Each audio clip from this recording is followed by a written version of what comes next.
Merci Romain Migdelski. On va à présent recevoir nos invités ce soir, Florian Essig et Lola Marois Bigard, qui nous font l'honneur et le privilège d'être sur ce plateau. Bonsoir. Bonsoir. Bonsoir. Comment allez-vous? Bah bien, On on va est toujours bien. bien quand on est là. Bah ouais, c'est un peu votre maison, c'est la troisième fois que vous venez ici, je crois. Un peu Ouais, plus. troisième pour Oui, moi. c'est ça, pareil. Voilà, avec vous, on va parler de la série à votre service avec un prime extraordinaire qui sera diffusé le 18 février prochain. Avant ça, on va regarder un petit extrait.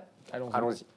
En France, nouvelle mobilisation ce mardi, des chauffeurs de taxi en colère contre les VTC. Et une nouvelle fois, les manifestations ont donné lieu à des débordements. On le voit ici à Paris. Des chauffeurs en colère ont momentanément bloqué le périphérique ou encore l'accès aux aéroports. Bonjour, gare de Lyon, s'il vous plaît. Tout de suite, monsieur. Attendez, on se connaît, non? Je sais pas pourquoi votre visage m'est familier. Non, je suis pas de la région. Ça, c'est vraiment bizarre, hein, parce que j'ai vraiment l'impression de vous connaître. Hein. Bon, vous le démarrez, ce véhicule? Ah, mais ça y est! Mais oui, je vous ai vu à la télé, là, dans les manifs. Vous êtes taxi, en fait, hein? Oui, je suis taxi. Et alors? Ah bah, franchement, vous manquez pas de culot, hein. Pourquoi? Prendre un VTC pour un chauffeur de taxi, ça fait mauvais genre, hein. Je me demande bien ce qu'en penseraient vos collègues manifestants, tiens. Ça, c'est pas votre problème. Bon, pour la dernière fois, vous le démarrez? Eh ben, vous n'avez qu'à prendre un taxi. Ah, pas question. Ah, pas question, à plutôt mourir. Vous oubliez que je connais parfaitement la qualité de leurs prestations. La troisième saison de votre service qui marche plutôt bien sur ma chaîne étudiante, ça fait pas mal d'audience, vous m'avez dit tout à l'heure en off. Je crois que c'était Non, le c'est but. pas vrai, ça c'est un mensonge. C'est un mensonge, c'est ça? À peu près 200 000 téléspectateurs, ça réunit? Ouais, Pour ouais, le- ouais. le- Donc on est très très content, ça marche bien. Ouais. Et on espère que ça va continuer longtemps. Alors, on a du lourd pour le Prime qui arrive le 18 février prochain, notamment un certain Jean-Pierre Mocky qui était le point de départ de votre rencontre, c'est ça? Si je Oui. me- Oui, absolument. Absolument. On s'est rencontrés il y a quelques semaines sur le tournage du dernier Moki qui s'appelle Vénéneuse. Les Vénéneuses, ouais. Voilà. Avec Richard Boringer. Et entre autres. ça a tout de suite matché. Histoire d'amour, incroyable. Nous deux, Le ouais, travail. ça a été immédiat. C'était C'est- coup de foudre à Le- Saumur. Le coup de foudre. Et c'est comme ça que vous avez eu l'idée de travailler ensemble ou... Oui, ben c'est vrai que moi je connaissais Lola à travers ce qu'elle peut faire ou autre, mais on s'était jamais rencontrés physiquement. Et, Excusez-moi. Problème. as-tu quelque chose à rajouter? Non, mais on s'était. Petite photo. Ah voilà, ça c'est une belle photo. Qui Alors, nous met Lola, encore bien en valeur Ouais, d'ailleurs. ouais. Non, mais on s'est bien entendu. Et puis il m'a proposé de faire le Prime et c'est avec un grand plaisir que j'ai accepté. Et vous jouez une Marseillaise un peu spéciale. Ouais, Alors, ouais, je joue sans dévoiler le sketch, mais Est-ce que vous pouvez nous présenter un peu le personnage pour qu'on voit bah, qui c'est c'est une fille qui est au caractère bien trempé, une fille de... On peut le dire, ça? Le métier de ses parents? Oui, bien sûr. C'est une fille de poissonnier, quoi. Voilà. D'accord. Donc, elle elle rentre parle dans fort. Elle parle fort, elle rentre dans la voiture et puis va s'en suivre Une aventure une extraordinaire. aventure extraordinaire. Je sais pas si on peut dire extraordinaire, mais une aventure en tout cas. Alors vous, Florian, on a l'habitude de votre personnage, hein, Paul, un jeune chauffeur VTC, peu dégourdi. Est-ce qu'il est un peu plus travailleur dans ce Prime ou pas du tout? Non, parce qu'en plus il est censé être à Marseille pour des vacances, donc je crois qu'il est encore plus feignant que d'habitude. D'accord. Alors comment c'est venu l'idée de cette série, Florian? Alors on a commencé à travailler dessus en 2014. Je voulais créer une série courte, mais il me fallait un lieu de passage pour réunir des gens de divers milieux, que ce soit des personnalités, que ce soit je sais pas, un pharmacien, un caissier. Et je me suis dit que le VTC, qui était en plein essor à ce moment-là, était un bon moyen d'avoir du passage et d'avoir pas mal de personnes. Mais il fallait aussi un métier pour lequel il ne fallait pas de diplôme, parce que Et- Paul n'est pas non plus... Super diplômé, on va pas se mentir. on ne peut pas dire que ce soit un prix Nobel. C'est un prix, mais Nobel, je ne suis pas certain. Et donc, on a cherché un métier qui pouvait réunir tous ces critères. Et je me Et suis le arrêté sur chauffeur le VTC. VTC. Voilà.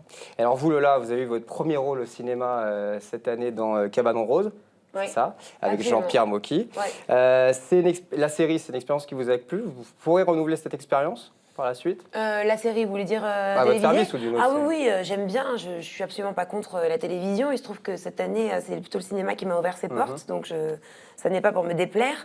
Mais là, bien sûr, sur des guests comme ça, Ouais. c'est très agréable de se prêter au jeu. Après, pour un récurrent, tout ça, À voir. c'est plus compliqué, ouais. Et il y a d'autres projets au cinéma?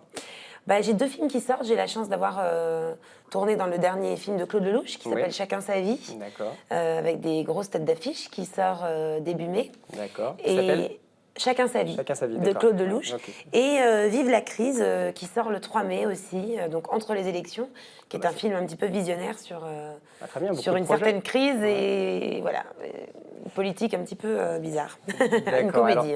Alors vous, Florian, vous êtes le créateur de votre service. Vous avez également réalisé plusieurs courts-métrages dont, et de longs-métrages, par exemple Le Casse des Casses. Et c'est quoi la prochaine étape pour vous, du coup? Eh bien, Le chômage. Le chômage, voilà. D'ailleurs, je suis en train de réunir mes heures. Ça devrait pas tarder à se faire. Elle est agréable. Et ça y est, on l'a perdu. J'ai pas bu, hein. Ouais, heureusement. Eh bien, qu'est-ce que ça doit être? Ah, Non, la prochaine étape, je travaille actuellement sur un second long métrage dramatique qui s'appellera Pour l'amour de l'autre, que j'ai coécrit avec Michel Alexandre. Une saison 4 à venir. Et Pour, à votre service, une Pour à saison votre 4, service, qui absolument. sera sur ma chaîne étudiante aussi. aussi. D'accord. Bon, bah, très bien. Un film avec Lola, peut-être? Ah ben avec grand plaisir. Peut-être qu'elle On a eu sera dans votre l'occasion prochain film. de commencer à travailler là, sur la je série. le travaille au corps. Hein. Ce sera Je suis pas là pour rien, moi. Ne dis pas n'importe quoi, on est filmé. Lola, de votre côté, est-ce que vous aimeriez vous concentrer plus sur le cinéma ou vous pourriez faire éventuellement du théâtre ou de la scène? Est-ce que ça vous intéresse? J'adore le théâtre parce que c'est un petit peu ma deuxième maison, les plans. J'ai commencé très jeune et tout ça. J'ai eu la chance de faire beaucoup de pièces. Donc bien sûr que c'est un petit peu mon premier amour. Mais après avoir goûté au cinéma, c'est C'est difficile de revenir sur les une planches. drogue dure. Non, Non. j'attends un projet qui qui m'exciterait suffisamment pour avoir envie d'y retourner tous les soirs, parce que c'est quand même un sacré boulot que de Ouais. jouer comme ça tous les soirs. Je l'ai fait beaucoup pendant longtemps.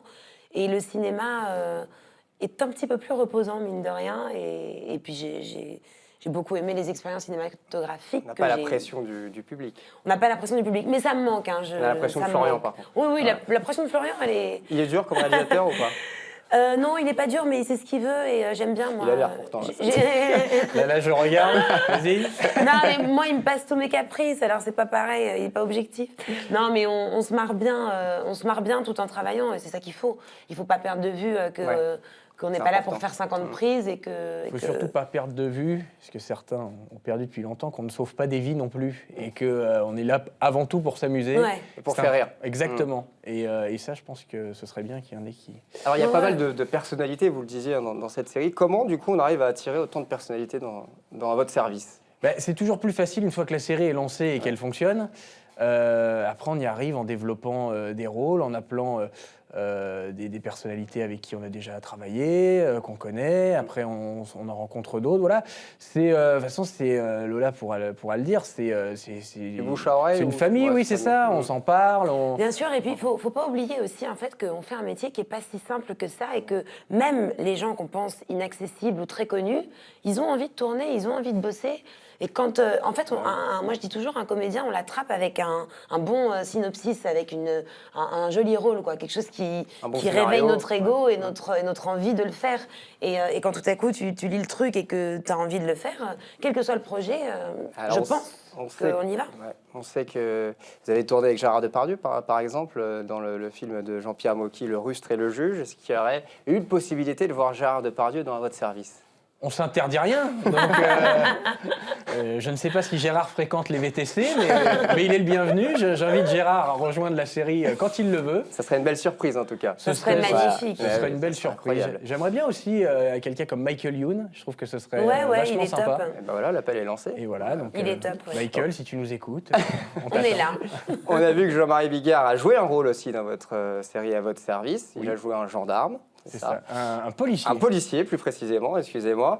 Est-ce que vous avez des projets en commun, sur scène ou au cinéma, Lola, avec Jean-Marie? Alors les projets en commun sont passés puisque donc il est dans le Vive la crise où je joue la fille de Jean-Claude D'accord. Dreyfus, mais il a un rôle important dedans. Il est aussi dans le film de Claude Lelouch, donc c'est vrai qu'on Ah, ok, d'accord. on travaille un petit peu en famille, mais enfin on est 50 dans le film de Claude, mais donc les projets sont un peu derrière nous à ce niveau-là, mais D'accord. on se interdit pas de retravailler ensemble, que ce soit sur scène ou ou ailleurs, évidemment. Bon, bah, ça peut être sympa, effectivement, Bien de voir sûr. tous les deux sur scène. J'ai Tout va rien. mieux pour Jean-Marie? Tout va Pardon mieux niveau santé? Tout va mieux Ouais, pour ouais, Jean-Marie? ouais, il va Bon. bien, il va bien. Ça va. Alors, bah, merci beaucoup, Florian Lola, d'être venu sur le plateau du 19 minuit. Je rappelle donc la date du Prime à ne pas rater, le 18 février prochain sur ma chaîne étudiante. Et nous, on va poursuivre ce journal avec l'instant découverte pour parler d'un athlète assez spectaculaire. Son nom, c'est Aaron Fotheringham. C'était compliqué à prononcer. C'est un Ouais, champion de freestyle, sauf qu'il ne fait pas ça en skate ou en BMX, il fait ça en fauteuil roulant. Alexis Grasso nous en dit plus, regardez.